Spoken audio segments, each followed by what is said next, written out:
stage. It was a sting, but it was used by Sebastian Kurz, who is the Chancellor of Austria, and who was the head of the Conservative Party in Austria, the equivalent in Austria of Angela Merkel's CDU, and who was clearly embarrassed in some way about this coalition with the Freedom Party.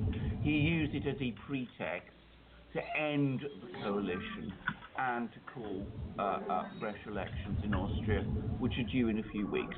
So this was a case of a sting. Now, something rather similar seems to be happening in Italy.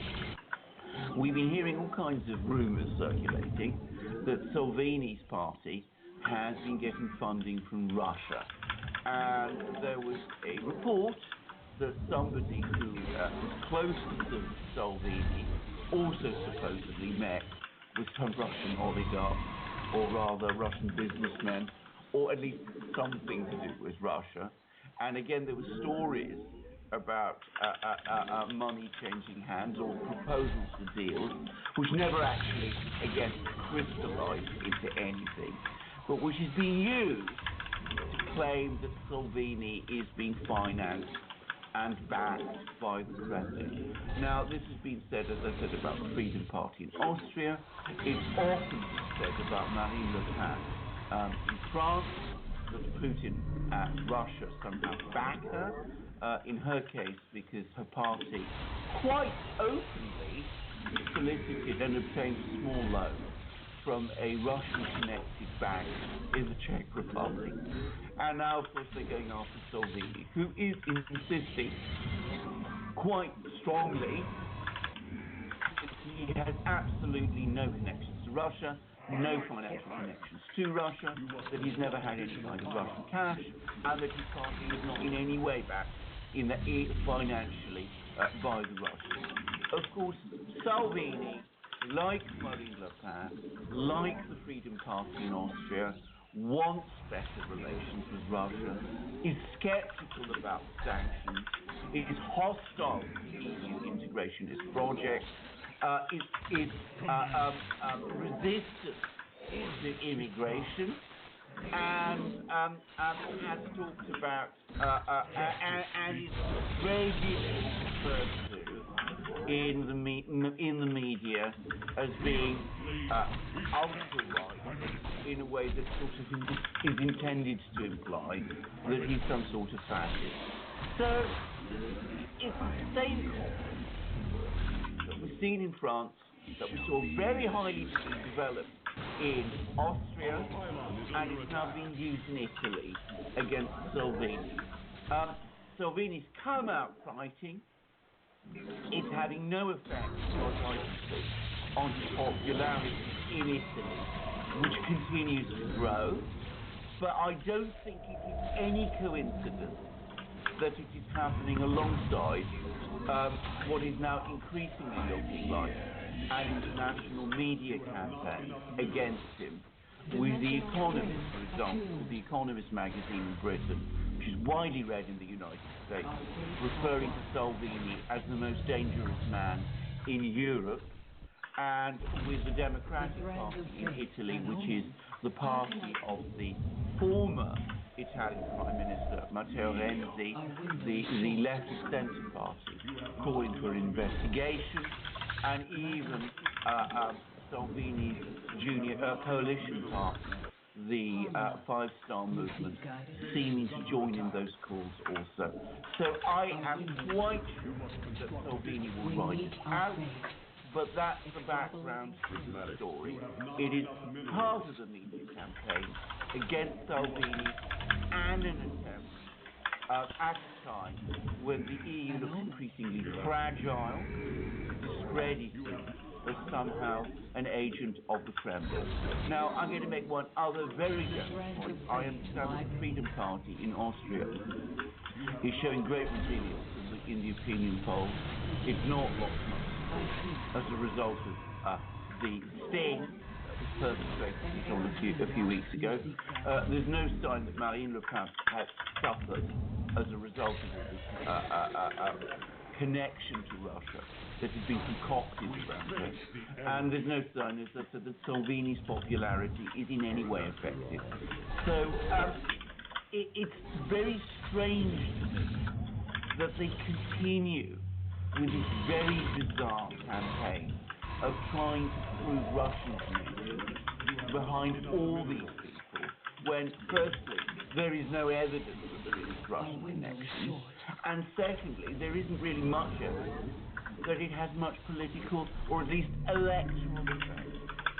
Yeah, Salvini is considered the de facto leader of Italy, the League Party, the North League Party, I believe is the full name. And the person that you were referring to, his friend, his associate, was Gianluca Savioni, who was supposedly caught soliciting illegal party funding from 3 Russian nationals. If he really was, because as I said, I mean, we saw that with Austria, that wasn't really true, that was a sting, and I would not be surprised if this also turns out to be some kind of sting. It looks like it. I mean, I'm not saying it was. All I'm saying is that it's been really, really interesting to see the kind of media campaign that's been orchestrated around this thing, and how quickly it's taken off, and how many political parties in Italy and elsewhere are joining in this campaign.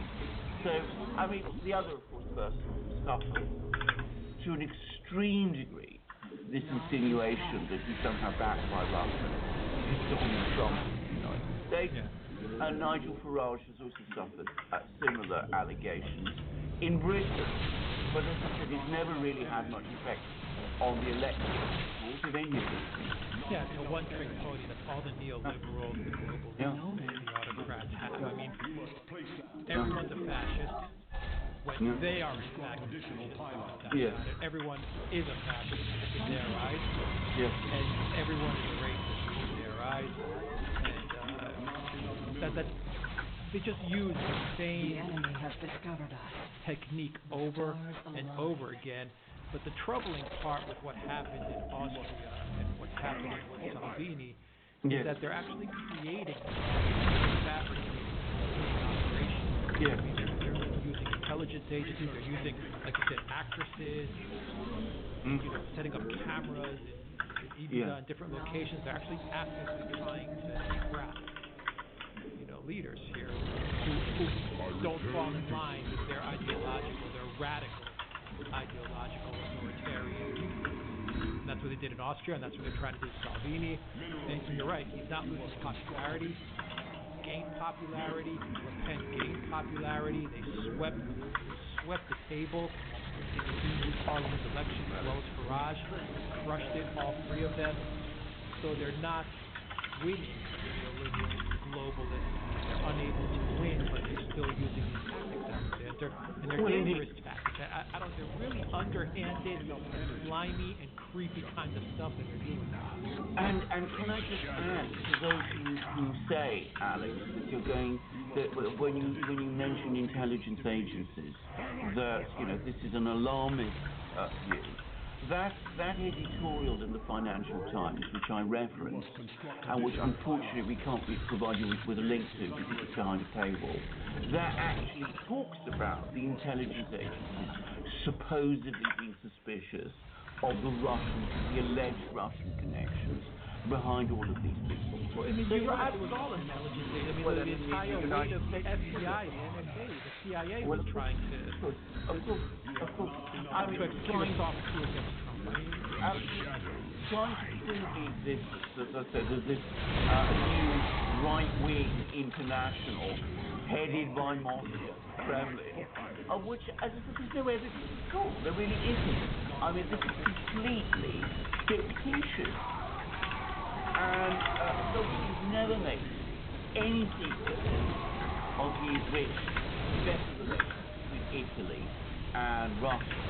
And I'm going to make another point here, which is, of course, something which I think people in Northern Europe and in the United States may not fully understand, which is that in Italy, there is no anti-Russian feeling to any great extent as there is in Northern Europe. I mean, there is no history of Russophobia of the kind that you find in Britain and the United States and the Netherlands and Germany to work with. So it's a particularly foolish trick to try and play in Italy. And it's happening in some very bizarre terms because I don't think this is a complete coincidence. I mean, we've had this bizarre business about the raid on the actual neo-Nazi group, which I'm sure you've been informed about, Alex, in which turned up all these arms, all these weapons, including this surface-to-air missile that may have been sourced from Libya and which originated apparently in the United Arab Emirates, but which was apparently made in France.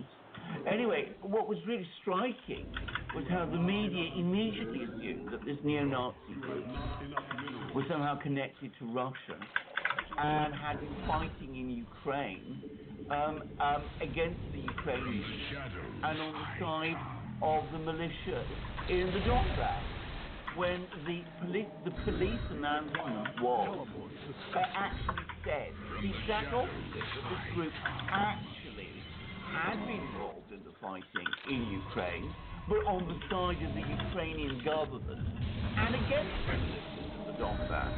And I think there is a connection to Salvini in this story. Firstly, because of the way the media immediately, the international media, immediately rushed to the assumption that this particular neo-Nazi group is pro-Russian, when it is actually completely and seriously, violently anti-Russian.